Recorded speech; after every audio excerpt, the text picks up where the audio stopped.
हाँ भाई, 10th class के ऑल स्टूडेंट, ये हमारे यूट्यूब की पहली वीडियो है जिसमें हम आपको स्टार्टिंग कर रहे हैं प्रतिस्थापन विधि से। जैसे कि आप लोग जानते हैं, पार्ट 1 में तो आपके एचसीएफ और एलसीएम है, इसके बाद फिर पार्ट 2 में आपके गुणनखंड के सवाल हैं। लेकिन अपन ये पहली वीडियो अपलोड की है मैंने, जिसमें मैं आप लोगों के लिए पार्ट 3 की ये 2 सबसे इंपॉर्टेंट विधि होती हैं, जिसमें से एक आपको दिख रही होगी ये प्रतिस्थापन विधि। ये हमारी विधि 2 दी हुई है इसमें, ये आपको दिख रही होंगी यहाँ पर। आप चाहो तो इसका स्क्रीनशॉट बढ़िया ले सकते हो। और प्रतिस्थापन विधि है, प्रतिस्थापन विधि की हमारी 3 पॉइंट होते हैं। अगर ये 3 पॉइंट हमको याद है तो ये समझ लो हम प्रतिस्थापन विधि को बहुत अच्छे से कर सकते हैं। अगर ये 3 पॉइंट अगर आपको दिमाग में नहीं है तो नहीं कर सकते। एग्ज़ाम में आपको ये तीनों पॉइंट याद रखना पड़ेंगे, अगर नहीं रख सकते तो उनकी चिट बना के ले जाना। और ये आपके नीचे विलोपन विधि है, इसको बाद में देख लेना, आपको बड़ी अच्छी दिख रही होगी यहाँ पर। इसमें दरवाज़ा कुंडी लिखा हुआ है तो और आपको इंटरेस्टेड लगेगी पढ़ने में। चलिए अपन पहले स्टार्ट करते हैं प्रतिस्थापन विधि। प्रतिस्थापन विधि का ये 3 पॉइंट हैं, इनका आप स्क्रीनशॉट ले लीजिए। इसके बाद फिर अपन इनके बाद काम करना स्टार्ट करेंगे। चलिए अब अपन स्टार्ट करते हैं प्रतिस्थापन विधि।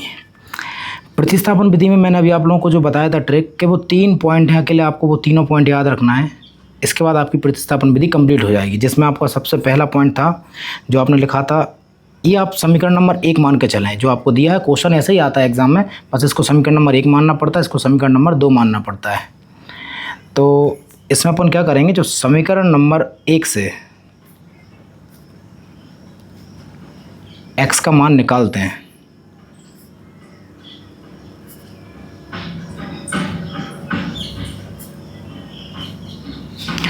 और नेक्स्ट इसमें लिखा हुआ है समीकरण नंबर 2 में x का मान रखने पर।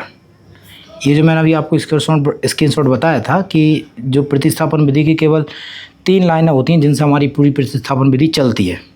तो समीकरण नंबर 1 के नीचे ये समीकरण नंबर 1 लिख लेते हैं अपन, x + y = 5। और समीकरण नंबर 2 के नीचे समीकरण नंबर 2 लिख देते हैं, 2x - 3y = 4। अब ये समीकरण हमारा 1 था क्योंकि इससे हमको x का मान निकालना है। ये समीकरण नंबर 2 है, इससे हमको समीकरण नंबर 2 में x का मान रखना है। अब x का मान निकलेगा क्या यहाँ से, ये हमारा a है, जहाँ से हमको समीकरण नंबर 1 से x का मान निकालना है। तो हम y को क्या करेंगे, भगाएंगे कि y तुम भग जाओ। ये यहाँ पर प्लस की y थी, यहाँ पर आके हमारी काय की हो गई ये माइनस की y। और ये हमारा x का मान निकल चुका है। बड़ा आसान है निकालना, बहुत आसान है x का मान निकालना। केवल y यहाँ पर प्लस की थी, इस तरफ आकर माइनस की हो गई, हमारे x का मान निकल चुका, बड़े आसानी से हो गया। अब जितना आसान x का मान निकालना है उतना ही हमारा x का मान रखना भी उतना ही आसान है। देखिए कैसे, =4 की जगह =4 है, -3y की जगह 3y लिख दिया अपन ने, और 2x की जगह पर हमारा 2x है। अब हमको क्या करना है, फिर =4 की जगह =4, -3y की जगह -3y। अब जो x की मान रखना है, तो देखो 2 अपनी जगह पर है, माइनस अपनी जगह पर है, सब कुछ अपनी जगह पर है, बस केवल x की जगह हमने खाली छोड़ दी है। x की जगह पर हम क्या रखने वाले हैं, 5 - y, क्योंकि x का वैल्यू है यहाँ पर 5 - y। तो हमको यहाँ पर x के नीचे हमको ये रखना पड़ा 5 - y। ठीक है, इसके बाद इसका सिंपल सा कैलकुलेशन करेंगे हम। कैसे करेंगे अपन कैलकुलेशन, कि ये जो ब्रैकेट के बाहर रहता है ना, ये हमेशा ब्रैकेट के अंदर जाकर मल्टीप्लाई होगा। ये इसका मल्टीप्लाई कर दो तो 2 पंजे कितने हो जाएंगे जी, 10। अब इसका इसमें भी मल्टीप्लाई होगा, इसमें भी होगा, और साथ में इसमें भी करेंगे तो -2y। माइनस का ये 3y ऐसा कैसा लिखा है, 4 अपनी जगह पर। अब ब्रैकेट को खोल दीजिए। ये ब्रैकेट को हमने जैसे ही खोला तो हमारे पास ये आ गया। अब हम इसके आगे क्या करते हैं, ये जो y है ना, इसको अपन एक तरफ कर देंगे, और जो बाबा है इनको अपन एक तरफ कर देंगे। ये -2y है, -3y = 4। ये प्लस के जो 10 थे इस तरफ आके काय हो गए हमारे -10। अब कुछ स्टूडेंटों को थोड़ा सा लगता है कि सर यहाँ पर जोड़ना घटाना नहीं आता। ये जोड़ना घटाना आप लोगों को मैं यहाँ पर साइड में रफ में बता रहा हूँ, ये अपना रफ है, इसको रफ लेके चलना, इसको नोट नहीं करना है। ये जब दोनों चिन्ह माइनस के होते हैं, चाहे तो ऐसे -2 है, -3 है, तो आपके ये प्लस ही होंगे, मतलब 5 ही आएगा। अगर प्लस के 2 होते, प्लस का 3 होता, तब भी आपका 5 ही आता।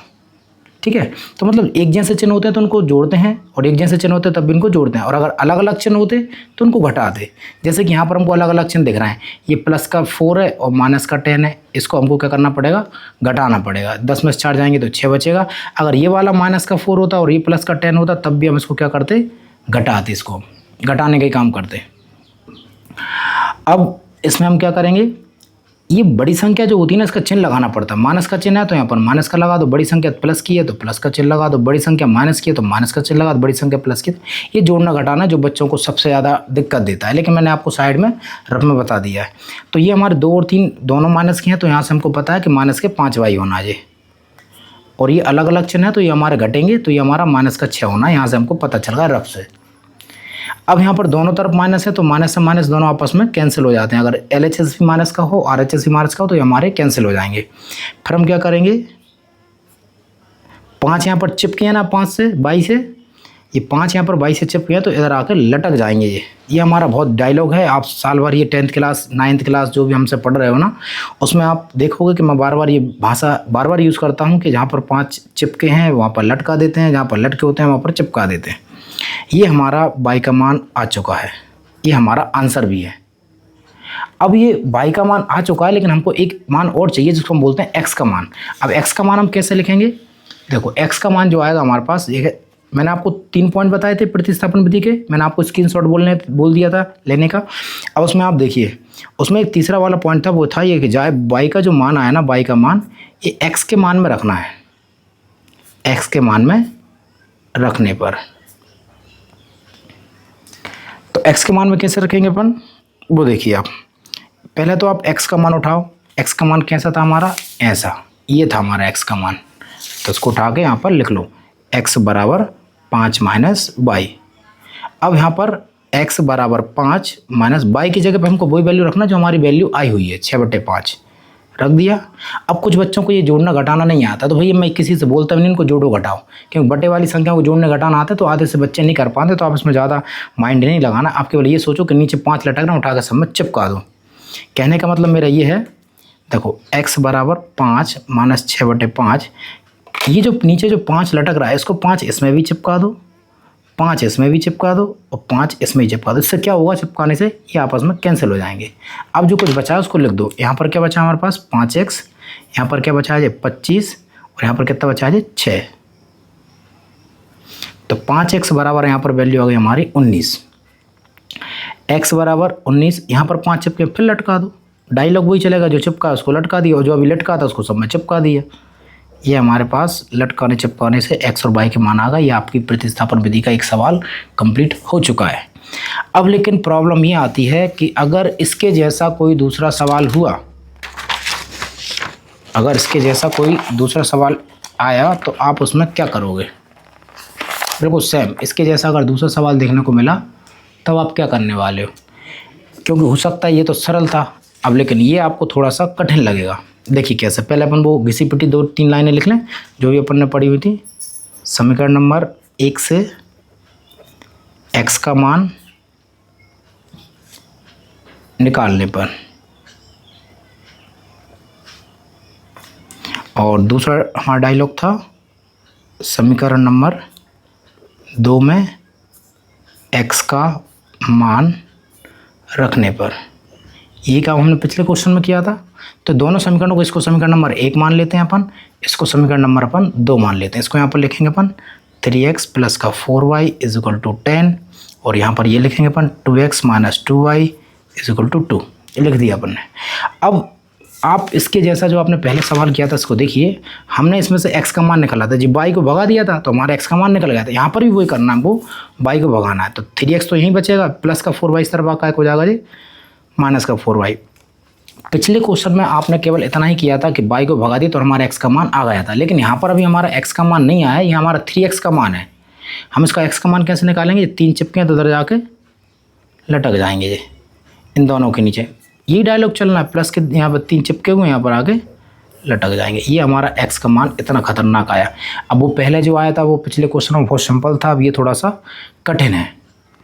देखिए अब ये जो वैल्यू आई है ना, ये वाली 10x माइनस 4y/3, ये यहाँ पर वैल्यू को रखना है अपन को।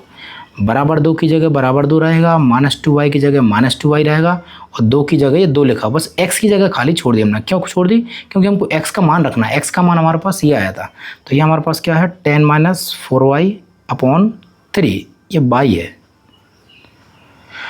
इसके बाद हम क्या करते हैं, जो ब्रैकेट के बाहर होता है उसको इसमें भी गुणा करो, इसके अंदर भी ले जाओ, और कुछ नहीं करना कैलकुलेशन, और कुछ मैं करूँगा ही नहीं यहाँ पर। देखिए 10 दूनी 20, 2 चौको 8y बटे में जो 3 है तो है माइनस का 2y ऐसा कैसा और बराबर में 2 ऐसे कैसे। अब ये जो नीचे 3 लटक रहे हैं, मैंने आपको बताया था अगर ये लटकते हैं तो उसको सब में चिपका देते हैं। सबसे पहले इस ब्रैकेट में चिपका दो, फिर यहाँ पर चिपका दो और फिर इसमें भी चिपका दो। इससे क्या होगा, 3 से 3 ये कैंसिल हो जाएंगे। तो यहाँ पर जो बचा वो यहाँ पर लिख दो, 20 माइनस का 8y माइनस का 3 दूनी 6y और 3 दूनी 6। अब काम हमारे पास वही है, y एक तरफ और बाबा एक तरफ। माइनस का 8y माइनस का 6y बराबर 6, प्लस के 20 इस तरफ आका होगा जी माइनस के 20। मैंने आपको पिछले क्वेश्चन में आपको सिखाया था रफ कैलकुलेशन ऐसा साइड में, एक बार फिर से मैं आपको बता रहा हूँ, उसको ध्यान से देखिए। ये दोनों चिन्ह एक जैसे हैं, माइनस का 8 है माइनस का 6 मतलब एक जैसे चिन्ह होते तो वो जुड़ते ही है, चाहे माइनस माइनस क्यों, अगर प्लस प्लस के होते तब भी क्या करते, जुड़ते। बस जब माइनस के हैं तो माइनस का चिन्ह आ जाएगा, प्लस का है तो प्लस का जाएगा। ऐसे ही हमारा यहाँ पर है, एक प्लस का 6 है और एक माइनस का 20, इनके अलग अलग चिन्ह है तो उनको घटाना पड़ेगा, ये 14 आएगा। अगर ये माइनस का 6 होता और ये प्लस का 20 तब भी हमारे पास 14 ही बचते। बस इसमें बड़ी संख्या माइनस की है तो माइनस, बड़ी संख्या प्लस की है तो प्लस, ये ध्यान रखना अकेला बस। अब हम क्या करेंगे, यहाँ पर इन दोनों को जोड़ा तो हमारे पास आए थे ये माइनस के 14, बाई है तो बाई लगा दी साथ में। यहाँ पर ये भी हमारे पास कितना आया था, माइनस का 14। दोनों तरफ माइनस है तो माइनस से माइनस कैंसिल। ये 14 यहाँ पर चिपके तो 10 तरफ जाके ये लटक जाएंगे। 14 एकम 14, 14 से 14 कट जाएगा, 14 एकम 14, 14 एकम 14 मतलब 1/1 बचा है, मतलब y का मान कितना आ चुका है 1। ये हमारा हो चुका है। अब ये जो हमारी थर्ड लाइन थी वो हमारी क्या थी कि y का मान आपको x के मान में रखना है। y का जो मान है x के मान में रखना अपन को।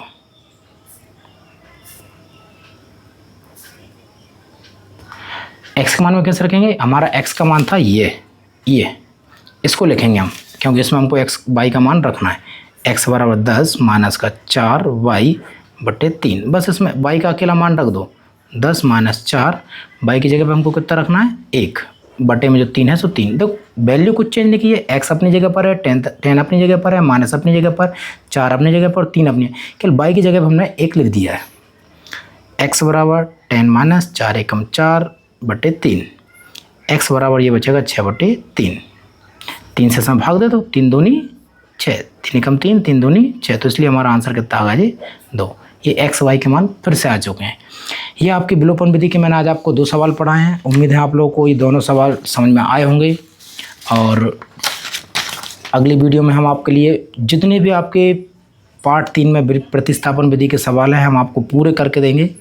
आप इस चैनल पर जुड़े रहिए, और उसी के साथ अपन जैसे पूरे सवाल प्रतिस्थापन के करेंगे उसी तरीके से अपन को पूरे सवाल विलोपन विधि के भी पूरे सवाल करेंगे जितने भी आपके पार्ट 3 में हैं। Thank you.